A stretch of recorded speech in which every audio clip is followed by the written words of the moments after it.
कल महाराज हम सभी लोग जड़ भरत की कथा श्रवण कर रहे थे कि जो महाराज भगवान ऋषभ देव जी के बड़े पुत्र थे। कहते हैं यह भारत देश 3 भरतों के नाम पर ही पड़ा है। हमारा भारत देश कर्मयोगी भरत, ज्ञान योगी भरत, भक्ति योगी भरत। ज्ञान योगी भरत कौन है? महाराज जड़ भरत। कर्मयोगी भरत कौन है? शांतनु के पुत्र, सुकंतला के पुत्र भरत। और भक्ति योगी भरत भगवान श्री राम के भाई। यहाँ पर भक्त भी रहते हैं, हमें ज्ञान भी प्राप्त होता है और हम कर्म करते हैं। कर्म क्या है? भागवत कथा सुन रहे हैं, हमारा कर्म है, कर्तव्य है। भगवान का पूजन कर रहे हैं, ये हमारा कर्म है। भगवान की कथाएं सुन रहे हैं, ये हमारा कर्म है। इन्हीं 3 पर यह भारत देश नाम पड़ा है। और स्थान तो भोगी हैं, लेकिन यह भारत देश योगी है। क्यों? क्योंकि भगवान कभी विदेश में अवतार धारण करके नहीं आए। क्यों? क्योंकि वहाँ कर्म नहीं है, ज्ञान नहीं है, भक्ति नहीं है। भक्ति कहाँ है? इस भारत देश में है। कर्म कहाँ है? इस भारत देश में है। ज्ञान कहाँ है? इस भारत देश में है। इसलिए प्रभु यहाँ पर राम जी का अवतार लेकर आए, कृष्ण का अवतार लेकर के आए। क्यों? क्योंकि यह भक्ति योगी भरत है। इसी कारण से है हमारे देश का नाम हमारा भारत देश पड़ा। बोलिए भारत माता की जय। और भारत माता कहा जाता है। हमें तो गर्व होना चाहिए कि हम इस भारत देश में उत्पन्न हुए हैं, इस सनातन धर्म को अपना रहे हैं, उसके सानिध्य में हैं। इससे बड़ा सौभाग्य क्या चाहिए? बहुत लोग तरसते हैं कि सनातन धर्म हम अपना लें, हिंदू में उत्पन्न हो जाएं, इस भारत में आ जाएं। हम पहले दिन बताए थे ना, विदेशों में यह परंपरा चलने लगी सनातन धर्म के अपनाने की। बंगाली भी यहाँ पर आने लगे। क्यों? वो समझ चुके हैं कि धन ही सब कुछ नहीं होता, कर्म ही सब कुछ होता है। यत् फलम नास्ति तपसा न योगेन समाधना तत्फलम सम्यक् केशव कीर्तना। इस कलयुग में ना आपको तपस्या करने की जरूरत है, ना योग लगाने की जरूरत है, ना ध्यान करने की जरूरत है। केवल हरि नाम कीर्तन से ही प्रभु आपको प्राप्त हो जाएंगे। तो जड़ भरत जानते थे कि मैं इस संसार में फंस गया तो पुनः मुझे जन्म लेकर आना पड़ेगा। 84 लाख योनि में है, उनमें घूमना पड़ेगा। और कहते हैं सबसे दुर्लभ शरीर मनुष्य का होता है। क्यों? इसमें हम कर्म कर सकते हैं, ज्ञान प्राप्त कर सकते हैं, भक्ति कर सकते हैं, बोल सकते हैं। गाय बोल सकती है? नहीं बोल सकती ना। चल सकती है, खा सकती है, सुन सकती है, लेकिन बोल नहीं सकती। और हम इस देह में आकर के बोल भी सकते हैं, हर काम कर सकते हैं। हमारे लिए हर काम असंभव नहीं, सब संभव ही है। तो भरत जी जानते थे कि यदि हम इस मृग, इस हिरण के बच्चे में फंस गए हैं और पुनः हम इस संसार में पड़ेंगे तो पुनः मुझे इसमें संसार में पुनः आना पड़ेगा। इसलिए जब वो उनके पिताजी गायत्री मंत्र पढ़ा रहे थे, सिखा रहे थे, तो वो गौर करके भी देख नहीं रहे थे, बोल नहीं रहे थे, क्योंकि वो तप चुके थे भक्ति में। पता था कि यदि हम बोलेंगे तो पुनः इस माया में फंसना पड़ेगा। माया को सब कोई भजे, माधव भजे ना कोई, जो कदापि माधव भजे तो माया चेरी होए। सब माया के ही पुजारी हैं, हम सब माया के पुजारी हैं, भगवान के पुजारी नहीं। यदि भगवान के पुजारी हो गए ना तो माया भी चेरी हो जाएगी, माया भी दासी बन जाएगी। तो जड़ भरत जी अपनी मस्ती में मस्त रहते थे। हृदय में प्रभु का चिंतन करना, प्रभु का ध्यान करना, प्रभु का कीर्तन करना। इनकी भाभियां बहुत चिढ़ती थी, केवल खाता है, पीता है, पड़ा रहता है, कोई काम नहीं है इसके पास। एक भक्त था जो खाता था, पीता था, पड़ा रहता था, कुछ नहीं। उसके घर वाले बहुत परेशान थे। देखो, ये खाता है, पीता है, पड़ा रहता है। उसके बड़े भाई भी परेशान थे। एक दिन गुस्से में कहा कि जाओ तुम यहाँ से, तुम्हारा कोई काम नहीं, तुम खाते हो, पड़े रहते हो, कुछ काम करो। वो कुछ काम ही नहीं करते थे। एक दिन संत जी मंदिर पर बैठे हुए थे। उन्होंने देखा, अरे संत जी तो बड़े हट्टे कट्टे हैं। और उसको पता चला कि इनके संत जी के आश्रम में बहुत लोग रहते हैं, भंडारा इनके यहाँ निरंतर चलता रहता है। जब वो भंडारा में जाता ना, 10 पंगत उठ जाती, तब भी बैठा रहता, तब भी खाता रहता। तो उसने कहा मुझे खाने की चाहिए, कहीं से मिले। संत जी के पास गया, प्रेम से कहता, महाराज जी मुझे आपसे दीक्षा चाहिए। उन्होंने कहा बिल्कुल, अच्छा दीक्षा लेंगे, लेकिन आपके यहाँ खाने के लिए मिलेगा? हाँ मिलेगा। कितने टाइम? तुम्हें कितने टाइम खाना है? मतलब प्रभु दिन में 4 टाइम? कहता हाँ 4 टाइम मिलेगा।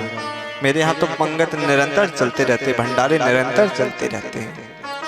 ठीक है प्रभु। दीक्षा ली, दीक्षा लेके आश्रम में गए। उस दिन तो बढ़िया महाराज, कुछ ना कहिए, छेना रबड़ी इतना खाए। अगले दिन पड़ गई महाराज एकादशी। अब जब आकर के उसने सुबह से दोपहर हो गई, उसने देखा कहीं चूल्हे नहीं जल रहे, कहीं भी चूल्हे नहीं जल रहे। क्या हुआ? आज भोजन वगैरह नहीं बनना क्या, या कहीं से निमंत्रण आया है? तो गुरुदेव के पास जाता है, गुरुदेव से विनती करता है, हे प्रभु आज के भोजन के नहीं मिलेगा क्या? कहते अरे आज तो हम भूल गए, आज तो एकादशी है, एकादशी के दिन व्रत रहना चाहिए। अच्छा प्रभु हम व्रत नहीं रह पाएंगे। कहता नहीं, ये तो आश्रम का नियम है, जो आश्रम में रहेगा, जो गुरु दीक्षा लेगा, उसको एकादशी रहना जरूरी है। अब तुमने मेरे से दीक्षा ली है ना, तुम भी एकादशी व्रत रहोगे। कहता महाराज आज एकादशी व्रत रह लिया तो द्वादशी का सूर्योदय नहीं देखूंगा, मर जाऊंगा। संत जी ने कहा ये तो बहुत भूखा है, नहीं रह पाएगा। उन्होंने उपाय बताया। कहते ठीक है, एक काम करो, थोड़ा सा भोजन ले जाओ, वन में जाकर के भोजन बनाना, पहले ठाकुर जी को पवाना, राम जी को पवाना, उसके बाद तुम ही पाना। कहता हाँ। लेके गया, कभी जीवन में बनाया नहीं, देखा नहीं कैसे बनता है, जैसे तैसे बनाया महाराज। कुछ कच्चा कुछ पका, सब्जी बनाई तो पानी पानी भरा हुआ है। अब प्रभु से कह रहा है हे प्रभु, हे राम जी आइए, मेरे भोजन का स्वीकार कीजिए, हे प्रभु आइए। कई बार बोला, नहीं आए तो गा उठा, राजा राम आइए, प्रभु राम आइए, मेरे भोजन का भोग लगा जाइए। राजा राम आइए, प्रभु राम आइए, मेरे भोजन का भोग लगा जाइए। राजा राम आइए, प्रभु राम आइए, मेरे भोजन का भोग लगा जाइए, मेरे भोजन का भोग लगा जाइए। गा उठा, हे प्रभु राजा राम आइए, मेरे भोजन का भोग लगाइए। जब प्रभु ने देखा अरे भक्त इतने प्रेम से बुला रहा है, तो जानकी मैया के साथ प्रकट हो गई। जैसे जानकी मैया के साथ प्रकट हुए तो गौर से देख रहा, एक कौन आ गए? मैंने तो एक को बुलाया था, 2 आ गए। कहता अच्छा आप कौन? कहता मैं जिसको आपने बुलाया वही हूँ मैं, राम। अच्छा तो एक कौन है? कहते मेरी पत्नी। सच बताना प्रभु, रास्ते से तो पकड़ के नहीं लेके आ गए? अरे नहीं नहीं नहीं, ये मेरी पत्नी है, धर्म पत्नी जानकी जी। अच्छा उसने तो केवल 2 ही लोगों का भोजन बनाया था। कहते प्रभु मैंने तो 2 ही लोगों का भोजन बनाया है, अब आप 2 ही लोग हैं और हम 3 हैं, तो एक काम कीजिए आप पा लीजिए। प्रभु को पवाए, और जब प्रभु को पवाया तो आज गुरुजी से आके कहता प्रभु आपने तो कहा था एक भगवान आएंगे, वहां तो 2-2 आ गए, अगली बार से ज्यादा भोजन देना। गुरुजी विचार करते हैं कि लगता है इसको ज्यादा भूख लगी थी, इसलिए बोल रहा है। जब अगली एकादशी आई ना तो थोड़ा ज्यादा दिया, पुनः गया बनाया और वही व्रत, हे प्रभु आइए आइए भोजन का स्वीकार कीजिए। तो आज पता राम जी आ गए, जानकी मैया आ गई और लक्ष्मण जी भी साथ में आ गए। जैसे लक्ष्मण जी भी आए तो अब और घूर घूर के देखता है, अब प्रभु एक कौन आ गए, हमने तो आज 3 लोगों का भोजन बनाया था, अब तो 4 हो गए। कहते ये मेरे भाई हैं अनुज लक्ष्मण।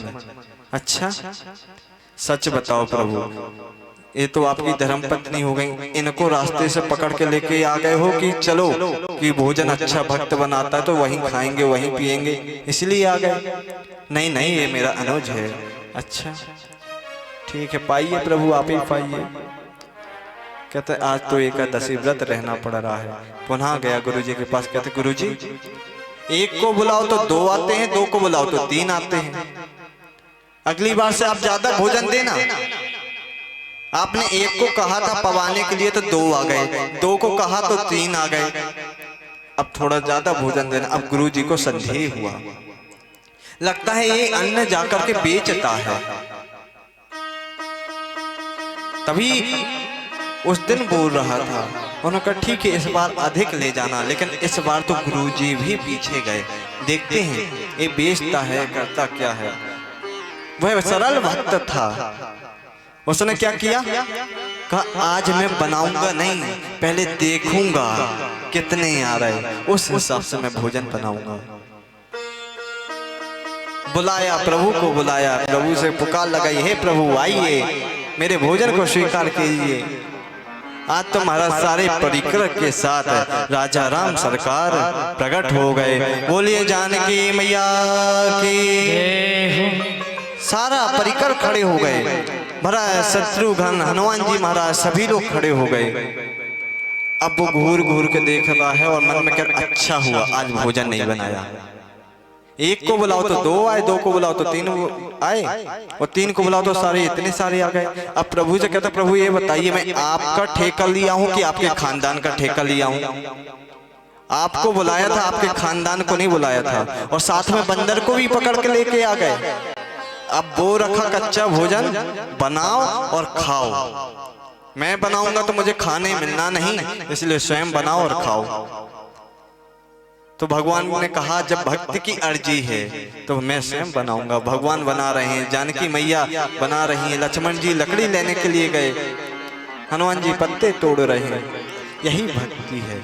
गुरुजी इस दृश्य को देख रहे थे, वो किससे बात कर रहा है, क्या कर रहा है, भोजन बना नहीं रहा, बेचने जाता नहीं है और कहता है भोजन कम पड़ जाता है, किससे बात कर रहा है। तब गुरुजी ने कहा अरे बेटा तुम किससे बात कर रहे हो, भोजन रखा हुआ तुम बना नहीं रहे। कहते प्रभु आपने कहा था ना 1 भगवान को पवाना तो 2 आ गए, 2 को बुलाया तो 3 आ गए, आज तो पूरा परिकर लेकर आ गए, पूरा खानदान लेकर आ गए, इसलिए मैंने कहा बनाइए आप खाइए। अच्छा मुझे तो नहीं दिख रहा है, कहो प्रभु से मुझे भी दर्शन दें। तो भगवान से उस भक्त ने कहा प्रभु आप मुझे दर्शन दे रहे हो, मेरे गुरुदेव को दर्शन क्यों नहीं दे रहे, क्या कारण है?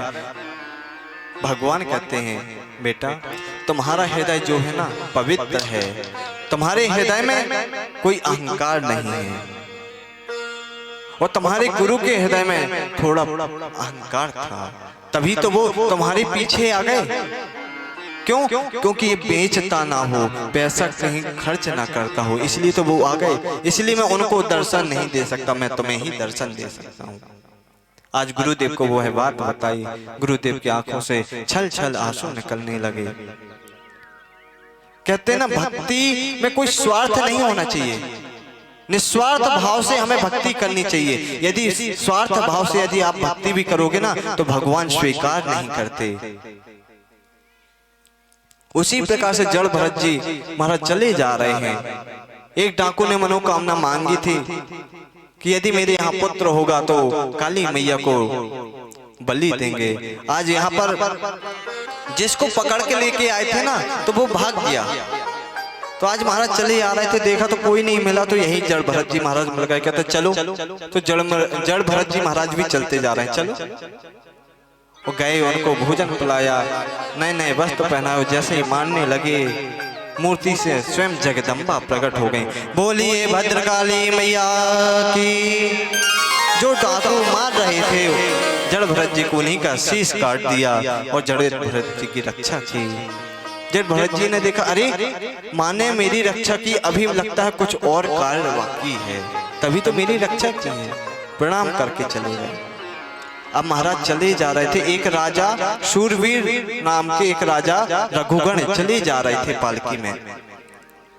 तो उनका एक कहार बीमार पड़ गया था, कमजोर हो गया था। तो अपने कहारों से कहा, क्योंकि पालकी में 4 कहार चाहिए, तो उन्होंने कहा कि जाओ एक कहार को लेकर आओ जो अच्छा हो। तो ढूंढते ढूंढते महाराज कोई और नहीं मिले, जड़ भरत जी महाराज मिल गए। जब जड़ भरत जी महाराज को पकड़ा तो कहा चलो, तो जड़ भरत जी महाराज कुछ बोले नहीं, सीधे चले आए। उनसे कहा पालकी में लग जाओ, तो लग गए। लेकिन उनका एक नियम था महाराज, जब वो चलते थे ना तो नीचे देखकर चलते थे कि चींटी उनके पैर के नीचे ना आ जाए। जहाँ चींटी दिखती ना तो वो कूद जाते, और जैसे ही कूदते ना तो पालकी डगमगाती, और जब डगमगाती ना तो रघुगण का राजा का सिर पालकी में लगता। उसको गुस्सा आता, अरे ठीक से नहीं चल सकते। और कहार कहते हैं महाराज हम तो ठीक से चल रहे हैं, लेकिन जो नया कहार आया है ना यही ठीक से नहीं चल रहा। अच्छा, ऐसे ही आगे और कहे, फिर पुनः वैसे ही किया। राजा रघुगण को क्रोध आया, अरे बाहर दिखता है, व्यंग्यमय भाषा में कहता, अरे कितना कमजोर है, तुम किसको पकड़ के लेके आ गए हो, एक भार भी नहीं सह सकता। जब इतने शब्द बोले ना तो महाराज जड़ भरत ने विचार किया, यह मेरा अपमान कर रहा है, मुझे अपना अपमान का डर नहीं है, एक संत का अपमान कर रहा है। क्योंकि एक संत जब अपने ऊपर किसी का भार ले लेना और मेरा अपमान करेगा तो यह नरक में जाएगा, स्वर्ग में नहीं जाएगा, इसका मोक्ष नहीं होगा। और मैंने भार लिया है और मेरे भार लेते हुए ये नरक में जाए तो मुझे लोग कहेंगे कि संत भी जब भार ले लेते हैं तो नरक में ही जाना पड़ता है, संत के सानिध्य में क्यों जाना चाहिए। तब बोल पड़े। आज पहली बार महाराज जड़ भरत बोले, अरे राजन कौन पतला कौन मोटा, ना तो मैं ही पतला हूँ, ना मोटा हूँ, ना छोटा हूँ, ना बड़ा हूँ, मैं तो एक ही हूँ। जब ऐसे शब्द सुने ना तो राजा रघुगण विचार करता, अरे यह तो संत ऋषि बात करते हैं, कौन है। जैसे उन्होंने ध्यान से देखा ना तो उनके कंधे पर जनेऊ था। तुरंत रघुगण पालकी से कूद गए और चरणों में गिर के प्रार्थना करने लगे, महाराज बताइए आप कौन हो। मैं संसार में किसी से नहीं डरता, इंद्र से नहीं डरता, लेकिन ब्राह्मण से डरता हूँ। आप ब्राह्मण हो? उन्होंने कहा हाँ ब्राह्मण है। उन्होंने आज भाई ज्ञान प्राप्त करने के लिए कपिल मुनि के आश्रम में जा रहे थे गंगा सागर। तो उन्होंने कहा जब यह संत के यहाँ सानिध्य में कथा सुनने के लिए जा रहा है, सत्संग करने के लिए जा रहा है, उसके हृदय में अहंकार हो तो वो कैसे वहाँ ज्ञान प्राप्त करेगा। तो उन्होंने यहाँ ज्ञान दिया। कहते राजन ना तो शरीर बड़ा होता है ना छोटा होता है, ना उसको दर्द होता है ना कुछ। यह जो शरीर के अंदर है ना वह चेतन है, वह आत्मा है, वो एक समान है। दर्द तो इस शरीर को होता है, कष्ट तो इस शरीर को होता है, आत्मा को नहीं होता। आत्मा तो एक ही है। आपके शरीर से आत्मा निकल जाए, शरीर में ही कष्ट होंगे, शरीर में ही दर्द होगा। इस आत्मा को कुछ नहीं होता। आत्मा तो चेतन है। इसका भ्रम मत छोड़ो कि मुझे दर्द होगा, मैंने तुम्हारा भार लिया है, यह तो मैं कभी भी उड़ सकता हूँ। तुम राजा के यहाँ, भगवान कपिल देव के यहाँ जा रहे हो ज्ञान प्राप्त करने के लिए, इसलिए मुझे बोलना पड़ा।